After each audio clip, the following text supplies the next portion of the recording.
Cerita ini sesungguhnya sudah cukup lama, sekitar 7 tahun yang lalu ketika Fatur masih berusia 15 tahun. Masih sekolah SMA dia kala itu.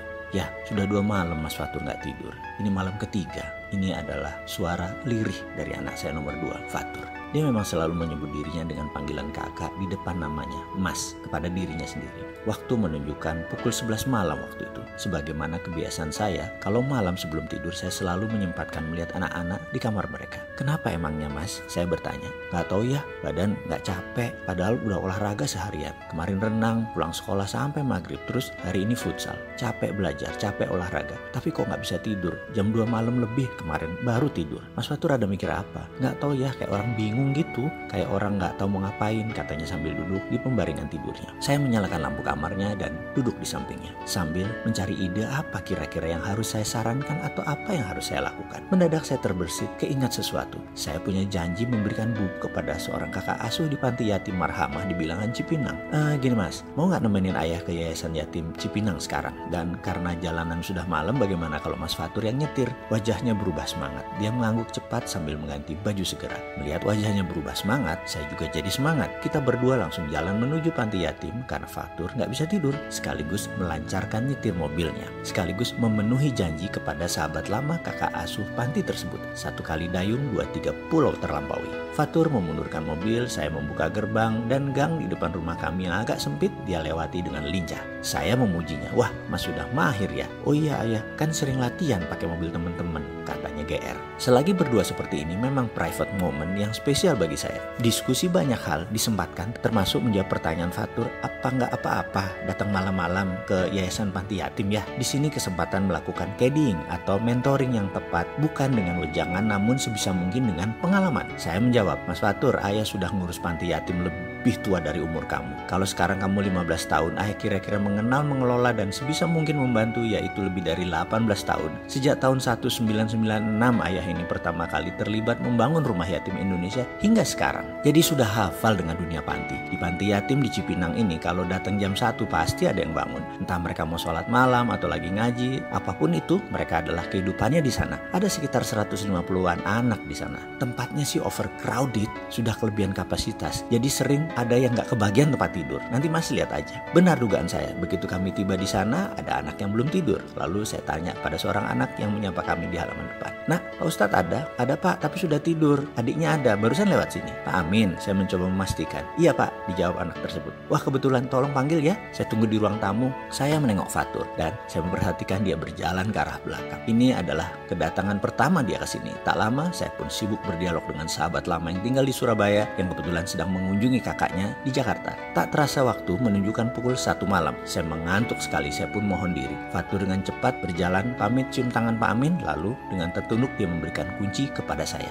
Ayah aja yang nyetir ya, katanya lirih. Saya melirik dengan sudut mata dan raut wajahnya agak lusuh, entah mengapa. Namun saya pura-pura tidak tahu. Mobil bergerak, dia merubuhkan posisi sandaran tempat duduk dan merebahkan dirinya tidur dengan posisi membelakangi saya. Tidur sedikit melingkar. Saya bertanya dalam hati, kenapa ini anak? Malam sepi, hening, jalan mobil melaju cepat. Saya memperhatikan gerakan Fatur sesekali dan mengerti dia sedang menangis atau menahan tangis. Saya jadi penasaran. Saya pun bertanya, kenapa Mas? Tidak dijawab olehnya, dia diam saja. Tak lama kemudian suara parau dia berkata, nggak apa-apa ayah, hanya sedih aja. Saya pun tidak meneruskan bertanya. Saya biarkan dia menikmati posisinya, menikmati perasaannya hingga sampai rumah. Dia membuka gerbang dan terus menuju kamarnya. Selesai, saya siap-siap hendak tidur. Saya naik ke kamarnya dan mendapatkan sudah lelap tertidur. Memang biasanya sehabis menangis, tidur memang menjadi cepat dan membuat penasaran adalah mengapa dia menangis. Otoritas orang tua yang kurius pengen tahu, saya tahan sebentar. Saya bersabar. Toh kalau ada waktu dia merasa ingin bicara, dia akan bicara juga. Singkat cerita,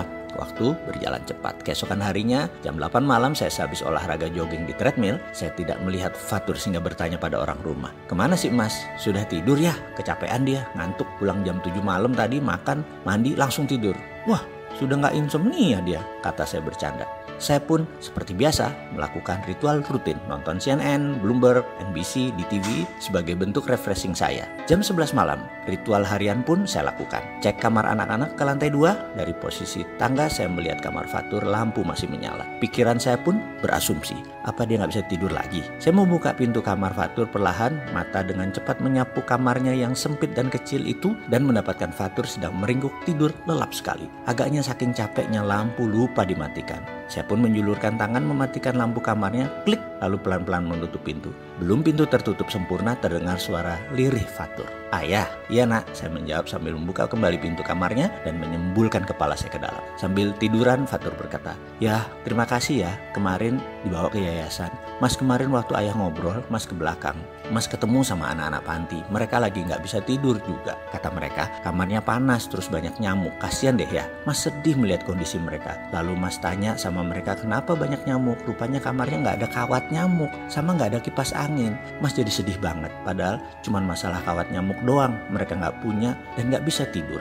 Mas jadi keinget sama keadaan di rumah ayah. Emang kamar mas kecil tapi nggak ada nyamuk, nyaman, ada AC, tapi mas nggak bisa tidur. Itu kan artinya mas ini kufur nikmat ya ayah. Mas dosa banget deh, nggak mensyukuri nikmat.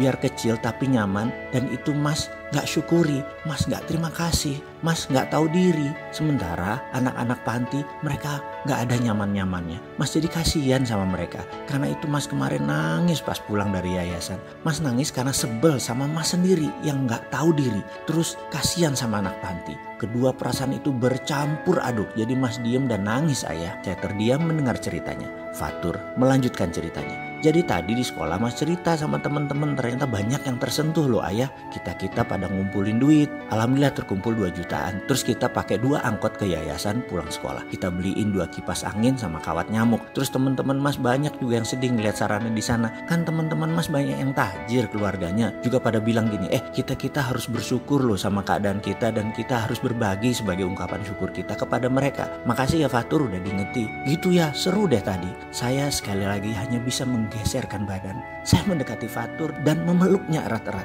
Nah, ada satu lagi yang kamu harus syukuri dan ayah syukuri. Banyak orang datang ke tempat yang sama melihat hal yang sama. Namun Mas Fatur melihat dari sisi yang berbeda. Mas menemukan diri Mas Fatur yang lupa bersyukur. Mas menemukan jatuh kasih pada sesama, itu namanya hidayah. Gak semua orang mendapat hidayah. Ayah pun belum tentu. Buktinya sewaktu mas menceritakan semua itu, ayah baru tersadar, ayah baru ngeh. Ayah juga kufur nikmat, ayah gak mendapatkan apa yang Mas Fatur dapatkan. Terima kasih ya nak, sudah mengingatkan.